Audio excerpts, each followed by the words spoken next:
da parroquia de Guillarei volven para as súas casas decididos a non pagar máis os foros.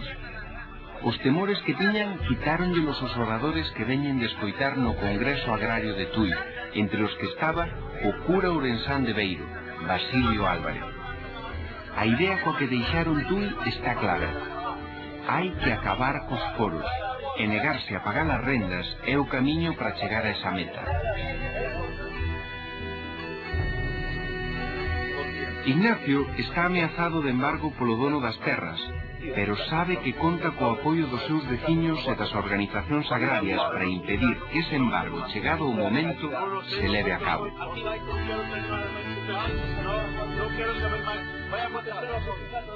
Na mañá do 27 de novembro de 1922, os funcionarios deste xulgado de Tui saíron acompañados de varios axentes da Garda Civil para executar a orde de embargo contra Ignacio Gómez, o veciño de Sobredo que se negaba a pagar os foros.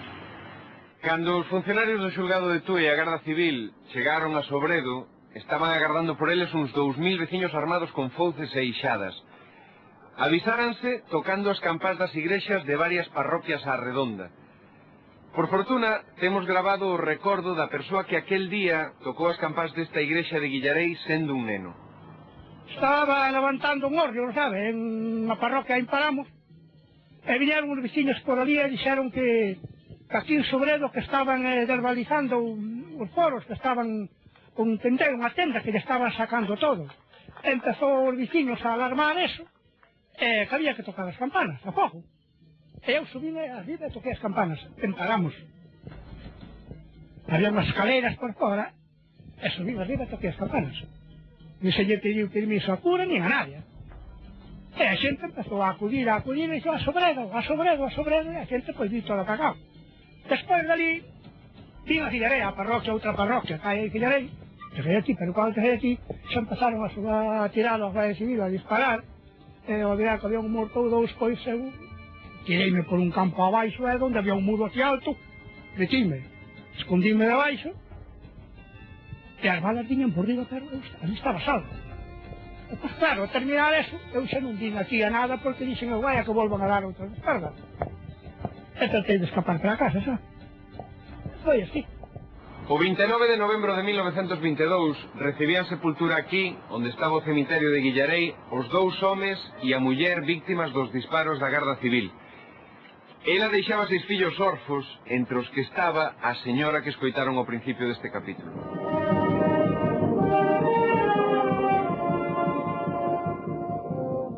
Os mártires de Sobredo foron descoñecidos para a maioría dos galegos durante décadas. En 1988 celebrouse unha homenaxe en Guillarei na que se lembraron as vítimas e o significado da súa loita. Naquel acto, o catedrático de Historia e presidente da Real Academia Galega, Xosé Ramón Barreiro, apuntaba como indutor dos feitos o daquela ministro de Graza e Xustiza, Mariano Ordóñez. Quen se acorda hoxe de aquel Ordóñez, aquel señor feudal de Tui, ministro de Gracia e Justicia, inductor principal dos acontecimentos que aquí sucederon. Aquel ministro remitíalle un telegrama de condolencia ao alcalde de Tui na mesma data do enterro das víctimas. Apenadísimo e con gran amargura, recibo telegrama y dáseme cuenta sucesos Guillarei que han costado vida a pobres e inocentes paisanos por prestar oídos a predicaciones engañosas. Ruego me comunique estado de los heridos y situación en que quedan las familias de los muertos. Es preciso laborar todos por tranquilidad de espíritus y acatamiento leyes, mientras Cortes no den solución legal y justa al problema de los foros. 4 anos despois das mortes de Sobredo, en 1926 e en plena ditadura de Primo de Rivera, as Cortes aprobaron a Lei de Redención dos Foros. Pero a lei non aboliu os foros como pedían os agraristas, nin lles concedeu a propiedade da terra aos foreiros. Quen quixese ser dono da terra, tiña que mercala.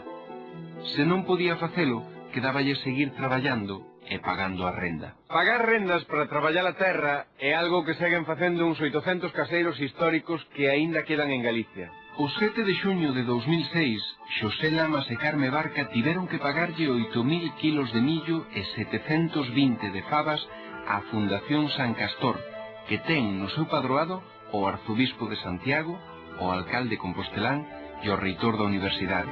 Como a Xosé e Carme, aínda quedan 800 caseiros históricos en Galicia, que aínda seguen pagando os chamados arrendamentos históricos, a expresión actual dos contratos forais.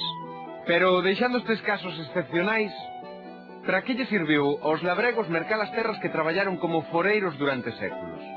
A conquista da propiedade da terra por parte dos labregos foi máis a conquista dun dereito ca dun proveito. Produciuse a finais do século XIX e no primeiro terzo do XX, cando o Estado liberal español converteu en lei o concepto napoleónico e burgués da propiedade, que deixaba desfasado o sistema foral. O que lle interesaba ao novo Estado era que os campesiños lle pagasen impostos á facenda pública e non rendas aos fidalgos. Nese contexto, os labregos convertíanse en propietarios plenos das terras que traballaran como foreiros, mercadas en moitos casos grazas ás remesas de cartos que lles mandaban os familiares emigrados. Así, a estructura agraria galega continuou caracterizada polas pequenas explotacións con múltiples parcelas e distribuídas ao redor da aldea. O que se buscaba era que cada veciño tivese un pouco de horta, de prado, de labranza e de monte que case sempre era comunal. O noso pasado agrícola está escrito nos valados e nos marcos que dividen desde hai séculos o noso chan. Todas estas pedras foron colocadas por mans labregas para marcar e defender o que consideraban seu. Hoxe, moitos destes lindeiros delimitan terras abandonadas a monte e en moitos casos non serven máis que para dividir as cinzas que deixan cada ano os incendios forestais. Pero, pode ser este o final da historia da loita dos labregos pola propiedade da terra?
A Consellería de Cultura e